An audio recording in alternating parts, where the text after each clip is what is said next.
Hello and welcome to our review of Doom Eternal. We're here to give you the lowdown on everything you need to know before you play. But before I begin, make sure to hit subscribe and the notification bell to make sure you don't miss a single video. Now, Doom 2016 remains one of my most replayed games today. It's violent, it's over the top, and if you distilled every heavy metal album into a video game, this is pretty much what you'd end up with. That's why hype for the sequel, Doom Eternal, has been downright hellacious. Hellacious? Get it?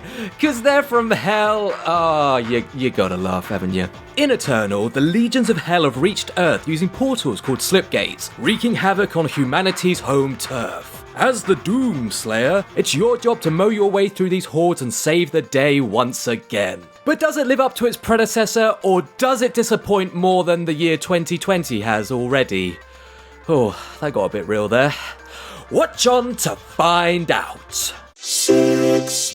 Starting with gameplay, I'm happy to report that everything is still super frenetic, visceral, and fun. This isn't a game for camping or tactical stealth, rather blasting your way through swarms of enemies in close quarters. But that's not to say that there isn't an element of tactics with Doom Eternal. In fact, probably more so than what I remember from Doom 2016.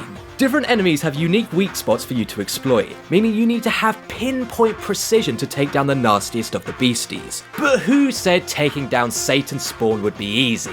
This combat is once again complemented perfectly with a brilliant musical score by composer Mick Gordon. Featuring crushing riffs and death metal choir vocals, all fused with electronic elements, it all mirrors the techno gore taking place on screen. And if all this wasn't enough to whet your appetite, Doom Eternal also throws in new weapon customization and upgrades, adding an RPG element to the overall experience. You also get a bunch of extra missions like collecting toys, cheats and codex pages, making for plenty of replayability and many surprisingly funny moments. With that being said, while it does have many of the same selling points as Doom 2016, it also shares some of the same criticisms. It does have a plot, and a pretty good one at that. However, it's hidden away in page after page of written journal logs and menu lore dumps. I struggled having to pause to catch up on the details of the world around me, and in a game as kinetic as Doom, it really does halt your momentum, and I found myself just not bothering to check after a while. But honestly, this is a minor gripe, as I doubt many people play Doom for the plot, but rather treat every story development as an excuse to move from area to area, finding new swarms of monsters to gun down. And to you sadistic bunch of reprobates, we salute you.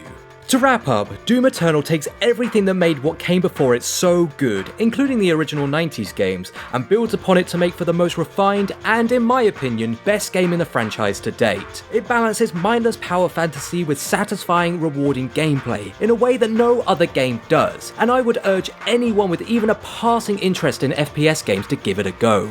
And with everyone stuck inside for the foreseeable future, there's never been a better time to sink your teeth into Doom Eternal. But in all seriousness, stay safe out there everyone, look after yourself and those around you, and if you did like this video, make sure to subscribe for more video game content coming very soon.